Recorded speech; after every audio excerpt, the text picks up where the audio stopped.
الله أكبر الله أكبر لا إله إلا الله والله أكبر الله أكبر ولله الحمد الله أكبر الله أكبر لا إله إلا الله والله أكبر الله أكبر ولله الحمد الله أكبر الله أكبر لا إله إلا الله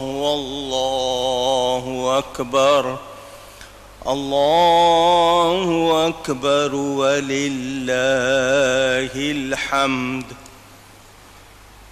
الله أكبر كبيرا والحمد لله كثيرا وسبحان الله بكرة وأصيلا والصلاة والسلام على رسول الله دائما أبدا.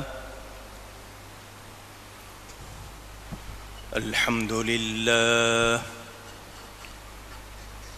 الحمد لله رب العالمين والعاقبة للمتقين والصلاة والسلام على رسوله سيد المرسلين رحمة للعالمين شفيع المذنبين سيد الأولين والآخرين سيدنا ومولانا محمد رسول رب العالمين وعلى آله وصحبه أجمعين. أما بعد فأعوذ بالله من الشيطان الرجيم. بسم الله الرحمن الرحيم. لن ينال الله لحومها ولا دماؤها ولكن يناله التقوى منكم.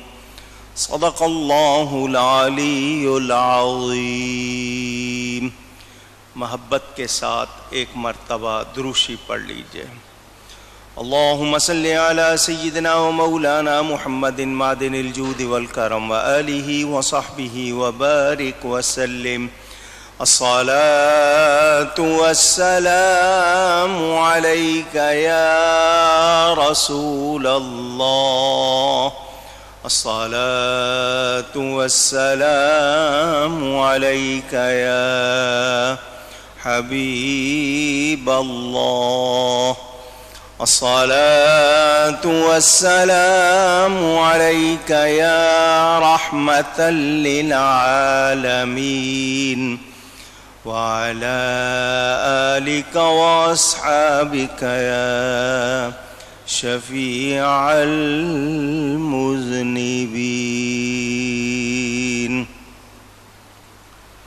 الله أكبر الله أكبر لا إله إلا الله والله أكبر الله أكبر ولله الحمد.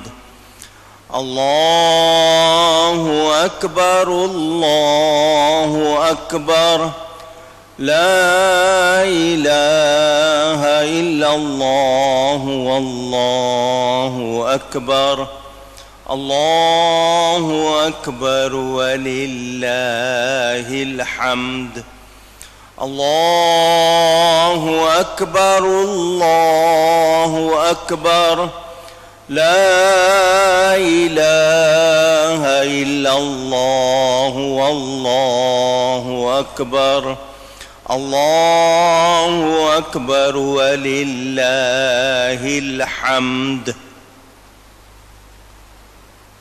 آج پاکستان میں چاند کے حساب سے ذی الحجہ کی 10 تاریخ ہے اور مسلمانان پاکستان آج عید الاضحیٰ منا رہے ہیں۔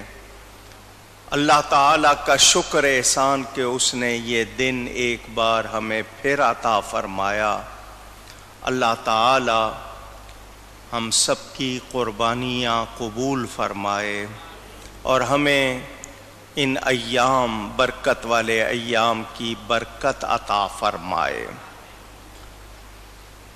اس کو اردو والے بقر عید، بقرہ عید، بکری عید، عید قربانی بھی کہتے ہیں۔ عربی نام عید الاضحیٰ اور اضحیٰ قربانی کو کہتے ہیں۔ میرے پیارے نبی پاک صلی اللہ علیہ وآلہ وسلم سے پوچھا گیا، ما هذه الاضاحی یا رسول اللہ صلی اللہ علیہ وسلم، یہ قربانیاں جو ہم کرتے ہیں یہ کیا ہیں؟ فرمایا سنت ابیکم ابراہیم، یہ تمہارے باپ حضرت ابراہیم علیہ السلام کا طریقہ ہے جس کو اللہ نے باقی رکھا ہے۔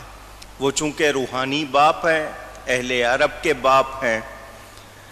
واقعہ ہر سال آپ سنتے ہیں، حضرت ابراہیم علیہ السلام نے جبکہ ان کی عمر شریف دنیاوی گنتی کے لحاظ سے ظاہری طور پر 90 برس کی ہو گئی تھی، اللہ کی بارگاہ میں عرض کی رب حب لی من الصالحین، اے اللہ مجھے نیک ستھرا صالح اچھا بیٹا عطا فرما۔ اللہ تعالی نے ان کی دعا قبول فرمائی اور انہیں حضرت اسماعیل علیہ السلام عطا فرمائے۔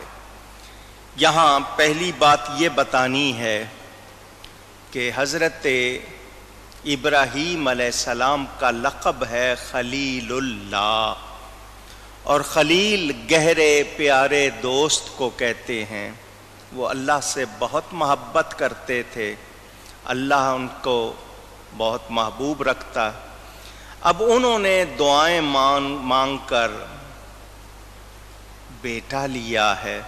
حکم ہوا اس بیٹے کو اور اس کی ماں کو جنگل بیابان کا مطلب جہاں پانی نہ ہو وہاں چھوڑاؤ۔ اللہ کا حکم تھا، چھوڑ دیا۔ امتحان میں پورے اترے۔ اللہ تعالی ظاہر کرنا چاہتا تھا کہ ان کو مجھ سے زیادہ کسی سے محبت نہیں ہے۔ وہ بیٹا جو دعائیں مانگ کے لیا ہے، ہم نے کہا اس کو اس کی ماں کو جنگل میں چھوڑاؤ، چھوڑائے۔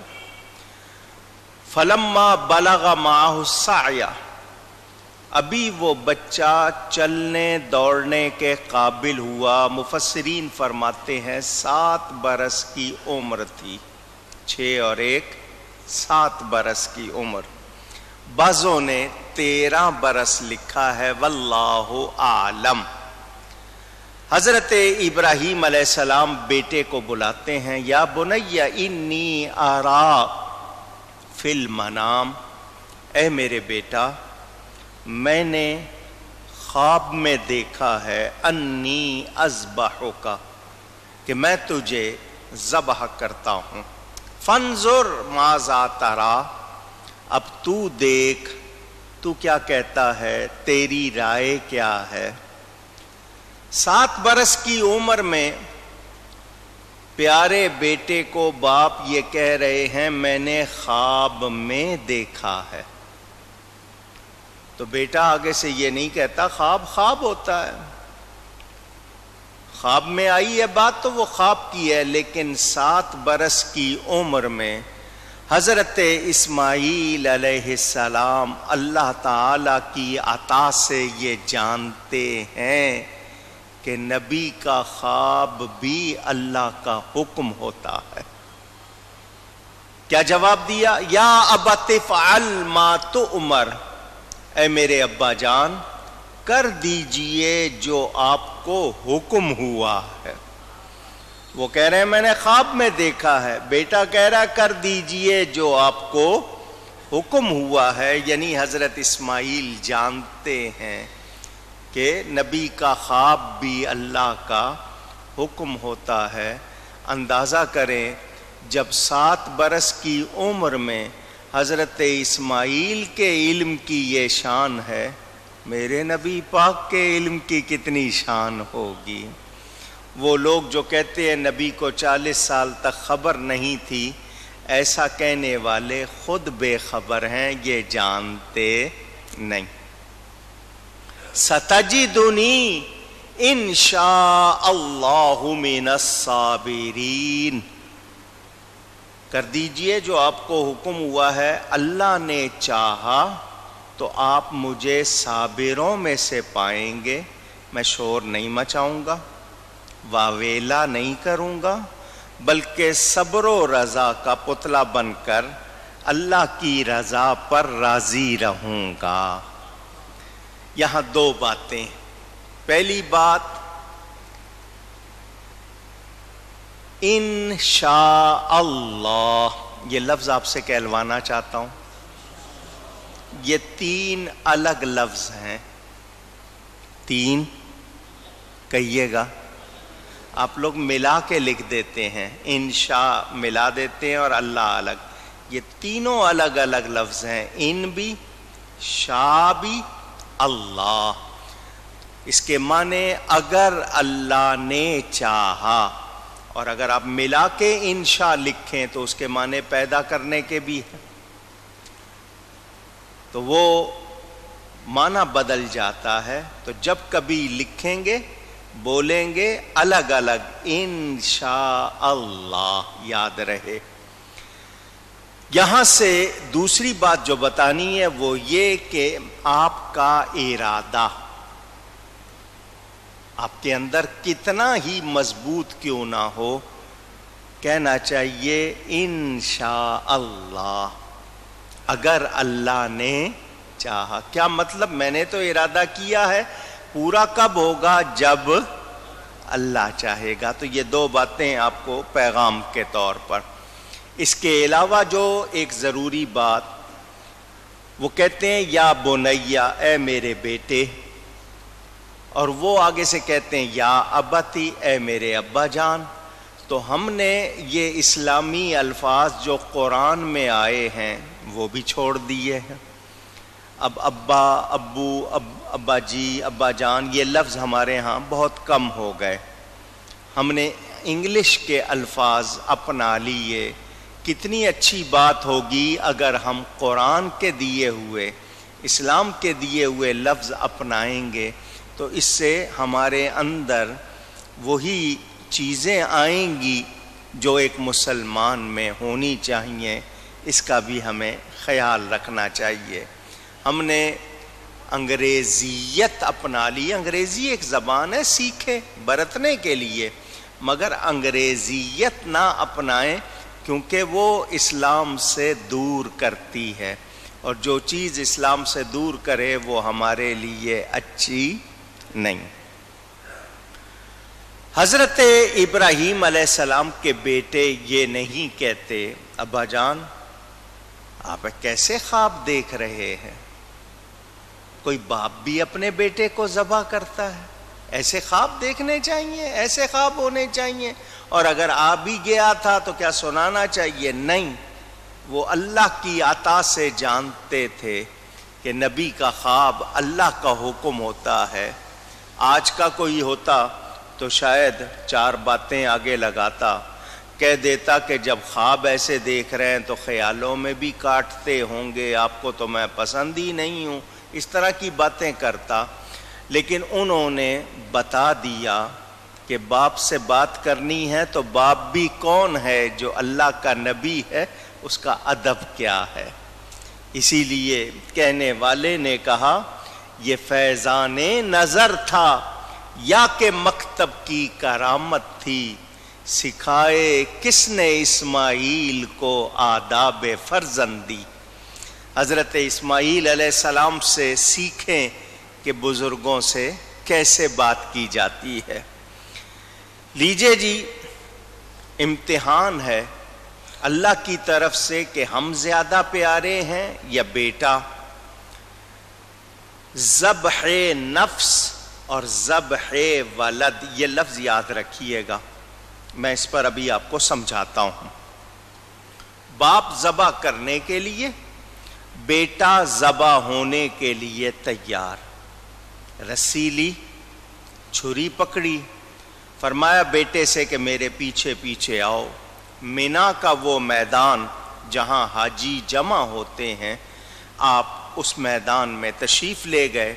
بیٹا پیچھے آ رہا ہے, راستے میں شیطان آ گیا اور آ کر حضرت اسماعیل علیہ السلام سے کہنے لگا کہاں جا رہے ہو؟ ابا جان نے بلایا ہے. تم جانتے ہو تمہارے ابا جان نے تمہیں کیوں بلایا ہے؟ وہ تمہیں ذبح کر دیں گے. حضرت اسماعیل کہنے لگے کوئی باپ اپنے بیٹے کو ذبح کرتا ہے؟ کہ باپ تو نہیں کرتا مگر تمہارا باپ کر دے گا کیونکہ اس کو اللہ کا حکم ہو گیا ہے. تو حضرت اسماعیل کا جواب کہ اگر اللہ کا حکم ہو گیا ہے تو ایک جان کیا 1000 جانیں ہوں تو قربان ہے. حضرت ابراہیم علیہ السلام نے مڑ کے دیکھا تو شیطان راستہ روکے ہوئے تھا. زمین سے پتھر کے ٹکڑے جن کو کنکر کہتے ہیں اٹھا کے اس کو مارے. یہ کنکر مارنا عربی میں رمی کہلاتا ہے, اس کو رمی کہتے ہیں. اس کو مارا, وہ ہٹ گیا. حضرت اسماعیل تھوڑا سا آگے بڑھے, شیطان پھر آ گیا. حضرت ابراہیم نے پھر کنکر مارے, وہ پھر ہٹ گیا. حضرت اسماعیل تھوڑا سا اور آگے بڑھے. تیسری مرتبہ جب حضرت ابراہیم نے کنکر مارے تو شیطان بھاگ گیا. انہی تینوں جگہ پر مینار بنا دیے گئے, پلر بنا دیے گئے, اور یہ ادا کنکر مارنے کی ایسی پسند آئی کہ حاجیوں کو حکم ہو گیا جب اس میدان میں آؤ گے تو میرے خلیل کے طریقے کے مطابق تم بھی کنکر مارنا. پیغام کیا ہے؟ پیغام کیا ہے؟ حضرت اسماعیل جا رہے تھے اللہ کا حکم پورا کرنے, شیطان نے روکا, حضرت ابراہیم نے کنکر مارے. پیغام کیا ملا کہ جو اللہ کا حکم پورا کرنے میں رکاوٹ بنے وہ اس لائق ہے کہ اسے کنکر مارے جائیں, پتھر مارے جائیں. وہ پسند کرنے کے لائق, اونچی کہیے گا, نہیں. آج اذان ہو رہی ہے, ہمیں نماز پڑھنے سے کون روکتا ہے؟ آج اللہ کا حکم پورا کرنے سے ہمیں کون سی چیزیں روکتی ہیں؟ تو اب پہچانیے, یہ ہے ذبح نفس, کہ اپنے نفس کو ذبح کرو جو خواہشات کو ابھار کر آپ کو اللہ کا حکم پورا کرنے سے روکتا ہے. اصل چیز یہ ہے, اس کو مارو وہ جو اندر آپ کے اٹھتا ہے اور آپ کو شریعت و سنت کی پیروی سے روکتا ہے. ہم آج ان چیزوں کو گلے لگاتے ہیں, پسند کرتے ہیں جو حکم الہی سے ہمیں روکتی ہے. تو یہ ہم نے الٹا معاملہ کر لیا. ہمیں کیا کرنا چاہیے کہ ہم یاد رکھیں وہ چیز جو اللہ کا حکم پورا کرنے سے روکے وہ اس لائق ہے کہ اسے پتھر مارے جائیں. حضرت ابراہیم علیہ السلام ذبح کرنے کے لیے تیار ہیں. بیٹے کو لٹا لیا، دایاں گھٹنا اس کے جسم پر رکھا. بیٹے نے فرمائش کر دی، ابا جان اپنی آنکھوں پر کپڑا باندھ لیجئے، پٹی باندھ لیجئے، میں بہت پیارا ہوں. چھری چلاتے ہوئے کہیں ہاتھ لرز نہ جائے، کہیں اللہ کا حکم پورا کرنے میں لرزش نہ آ جائے. اندازہ کیجئے کیسی بات ہے. حضرت ابراہیم نے اس بات کو پسند کیا، پٹی باندھ لی، چھری ہاتھ میں پکڑ لی اور بیٹے کی گردن پر چلا دی. میں سنا رہا ہوں، آپ سن رہے ہیں. ذرا تصور کیجئے، غور کیجئے، دھیان دیجئے. بیٹا ہے اور باپ دعائیں مانگ کر اس کو حاصل کیا ہے، اس کی گردن پر کیوں چھری چلا رہے ہیں؟ کس کا حکم ہے؟ آواز آئے، اللہ کا حکم ہے. تو پیغام کیا ہے؟ ہر وہ شخص جو مسلمان ہونے کا دعویٰ کرتا ہے وہ یہ جذبہ رکھے کہ مجھے اللہ کی رضا کے لیے بیٹا بھی قربان کرنا پڑے تو میرا ہاتھ نہ رکے. پسرے خلیل کی سی خدا کہ ذبح ہونے کی ہو آرزو، کہ چھری رکے تو رکے مگر نہ سرکنے پائے تیرا گلا. حضرت اسماعیل علیہ السلام ذبح ہونے کو، حضرت ابراہیم ذبح کرنے کو تیار، چھری چلا دی. اللہ فرماتا ہے وَنَادَيْنَاهُ أَن يَا إِبْرَاهِيمُ. آیت کے انداز اور تیور کو دیکھیں. اللہ فرماتا ہے ہم پکارے او ابراہیم. بس گلا کٹوانا منظور نہیں ہے، امتحان لینا مقصود ہے. جبریل کو حکم دیا جنت سے ایک دمبا مینڈا لے لو اور اسماعیل کو نکال کر اس کی جگہ وہ دمبا مینڈا رکھ دو. آپ سمجھتے ہیں اللہ نے حکم دیا، حضرت جبریل جنت